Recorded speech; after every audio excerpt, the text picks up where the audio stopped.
We're still in the first period. Let's take a quick look at the media trying to cover for LeBron James this early in the season. Well, let's look at this really quick. Whatever that is. We already know that LeBron timed his return from the absurd sciatica excuse to face a slew of bottom of the West teams. Just look at these teams. 0.3, 0.2, 0.1, only to lose as soon as they faced a 500 team. But the story actually runs deeper than this. You see, the Lakers are 11-5 without LeBron James, which already seems like a condemnation of LeBron. They clearly don't need him to have a winning record. Who needs a guy that you're winning without? But there's also the record after LeBron has returned. The Lakers are 6-2 with LeBron, which makes him sound better than he is. Let me explain. I already covered LeBron returning for the bottom-feeding teams, but there's more to it than that. The Lakers just lost to the Spurs. Well, guess what? The Lakers already played the Spurs earlier this season and beat them. When, you guessed it, LeBron was not in. Suddenly, LeBron returns, and the Laker team can no longer defeat a team that they've already defeated. Let's also inspect those Laker losses while LeBron James was sitting out. One of those losses was to the Thunder. That kind of seems unfair. With a 24-1 record, it seems that no one is beating the Thunder. So what a convenient one for LeBron James to sit out. The Celtics have clawed their way up to the number 3 spot in the East. And LeBron James, even after returning from one fake injury, decided to manage another fake injury in order to duck that game. What's really significant about this is that it wasn't just LeBron that was out. Luka was out. Luka, the guy leading the entire league in scoring. Maybe that's worth mentioning, that Luka didn't play in that game. Maybe that's a consideration that the Lakers didn't win. They were also without Marcus Smart and Jared Vanderbilt. Luka was also out in the Lakers' loss to Portland. So if we remove the Thunder game, because, well, it was the Thunder, if we remove all the games that Luka didn't play, which was the loss to Portland and Boston, then we have a very different record to look at then, don't we? We still have the loss to the Warriors, which, frankly, I can't explain. And we also have the loss to the Hawks, which I also can't explain, except, take a look, Austin Reaves didn't play. Can't we make an argument that what was missing was Austin Reaves? I mean, he is the second leading scorer on the team, sometimes even surpassing Luka. In other words, when Luka and Reaves are playing, they've only lost 2 games, one to the Thunder, one to the Warriors. That is, until LeBron came back. Don't worry about it, Butterfingers. I'm sure Reaves will take the blame for that too. You didn't need that possession, did you? Let's look at this play from the third period of the Lakers and the Spurs. Look at Reaves. He actually stays active in this play for so long I got copyright struck. So this is a little pause in the middle of that play. And then look at that dish. Reaves is underneath fighting, getting the rebound, kicks it out to LeBron, who blows the effort. I don't know. Reaves looks like a better ball handler and faster and a great passer and a better hustler, better rebounder. Let's look at that same play, only focused on LeBron. Boy, look at that effort. Hey, way to coach him getting that rebound with your eyes. Gee, LeBron, however do you get your shot opportunities? Clank, thanks a lot. I feel compelled to point out that in order to get the visual evidence to go along with what I am accusing LeBron James of, I needed to only look at his most recent game and really only the first period of the most recent game. I don't have to go hunting. It's so consistent that I know it's going to take place every game. And yet, professional analysts don't see this? Defensively, because he's complaining about a non-call. That has to stop. Reaves on a zig, 9 points off the bench. Where do for you the think he second got that pick. IQ from? Mom and dad. Reaves. That's a 3. We're going to love being in Vegas. Austin Reaves. Frustration with the referees or himself, keep him from running back. Doncic to Reaves, accelerates. He's got it. And a foul. 18-point leads are nothing. Great finish there by Austin Reaves. And the big three. But the Shills are at it. The Shills are spinning the story. The Shills are making sure that you think it's about what LeBron and Luka can do. No. LeBron needs to sit down so the Lakers can get back to their winning ways. Honestly, who is this guy? Here's some bonus takes regarding the Lakers' schedule and LeBron. It was a foregone conclusion that LeBron would skip playing the Bucks. I mean, he's going on 3 years of dodging Giannis.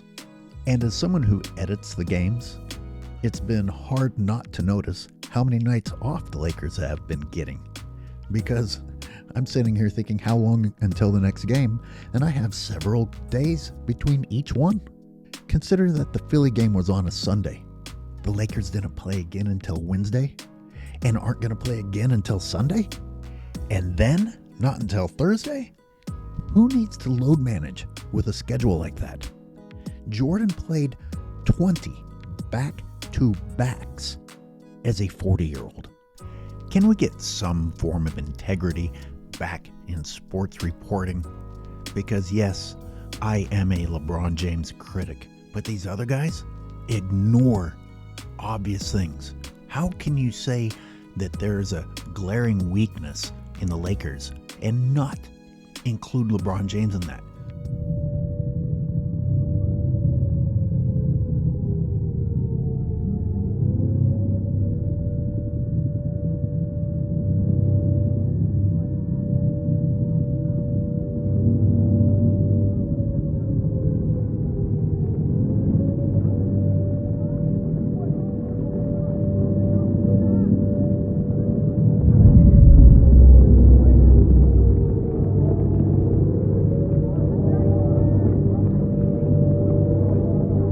Look at LeBron crying to the refs. Hang on, copyright strike. Thank you. And look what Reaves is willing to do to get LeBron James a layup. How does a player who leaves his team in a 4-on-5 situation multiple times per game, every game, not factor in as a weakness? How does a guy who is busy celebrating himself and having fun while his team is losing not factor in as a weakness? How can you be a serious sports analyst, watch games in which LeBron James stands 70% of the game, and not factor that in as a weakness? LeBron is given the easiest defensive assignment, that of the floater, not assigned to a specific person, most of every game, and then he doesn't even help when the help is required. Every single game I've broken down this season, the Lakers have lost leads with LeBron James in the game and regained leads with him on the bench. How do you not factor that in? Scoring? Every now and then he has a good shooting night, which can be said for any player in the NBA. Outside of those rare nights, he's relying on cherry-pick layups and uncontested alley-oops in order to boost his shooting percentage. Who couldn't do that? Replace him with someone who can play defense and make cherry-pick layups. Only in the world of LeBron James can you get me to defend someone like Austin Reaves. Sometimes even Luka. That's saying a lot. He said, Luka Doncic is one of the 2 best offensive players in the history of the game. He just doesn't get back on defense. I want to stick a pin in that 2 best offensive players in the history of the game thing. But he was just saying he doesn't get back on defense. And then you got LeBron, who may not be able to get back on defense. He has to pick and choose his spots. Yeah. We're going to move into the overtime section of this video where I rip these guys apart. Stick around for that if you want to. The detailed game breakdown is currently in the members section if you want to go check that out for 99 cents. Don't worry, more content is on its way. I appreciate you watching, and feel free to finish this video. There's this Bill Simmons soundbite that's supposed to be, I guess, criticism of LeBron James. It's not what it sounds like to me. The closest to criticism that he comes is saying, you know, it doesn't work with LeBron, Luka, and Reaves out there. But the conclusion is that Reaves has to go. And as a professional sports analyst, he should be able to see what the rest of us can see, in that Luka and Reaves together was fine. They use the excuse of LeBron being ball dominant. It's like, there's just not enough. Well, there was enough for Luka and Reaves, and it was a winning combination. Only 2 losses when it was Reaves and Luka together, and one of those losses was against Oklahoma. That barely even counts, because no one's beating Oklahoma right now. You're down to 1 loss, the season opener against the Warriors. And it goes well beyond the attempts that you see in the box score. You're talking about somebody's flow. You're talking about somebody's confidence. You're talking about the role of being number 2, sometimes even number 1. And the fact that that person was fitting into that role nicely. And what do? Take it away from him. And blame him. You blame him for what you did to him. Let's go into the bonus time for me to express my disgust listening to more of this Windy show. And his co-host says Luka doesn't get back on D. And I'm like, are you really going to leave LeBron out of this? Because I just saw a game where Luka was the only one who got back on D. And he says LeBron can't get back on D. And he pauses. I'm like, how are you going to fix that statement? And he said, because LeBron likes to pick and choose his spots. What? All you need to do is say, I like to pick and choose my spots, and now you're allowed to not get back on D? Everyone else has to? Do you think anyone else in the NBA likes to pick and choose their spots? Why do we have to continue to give special circumstances, special rules, special allowances for a guy that you claim is the GOAT? At any age. Stop saying that LeBron is ramping up. This is how he looks, period. He doesn't give effort until there's a moment. He doesn't give effort until the next moment. You have a handful of moments in a game filled otherwise with a lack of effort. That's how he looks. That's how last year looked. Beginning, mid, playoffs, the year before. Go ahead, go pick one. Go pick a game. But that's not true. Show it to me. And they keep unabashedly saying that this is the fastest version of the league we've ever seen. That's a lie. It might be the slowest.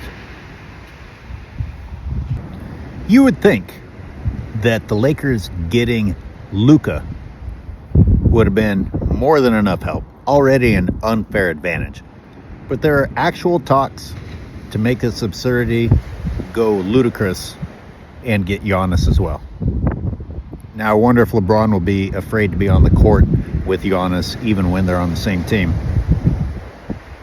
I got to tell you, something similar is probably going to happen. LeBron makes everyone worse.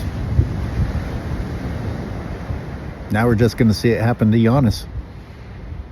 This guy, honestly, who is this guy? This guy looks like his worthless tech company finally ran out of funding that it never deserved to get in the first place. And Clutch Sports came along, found him in the gutter, and said, hey, we can offer you a way to make money. Are you comfortable with lying?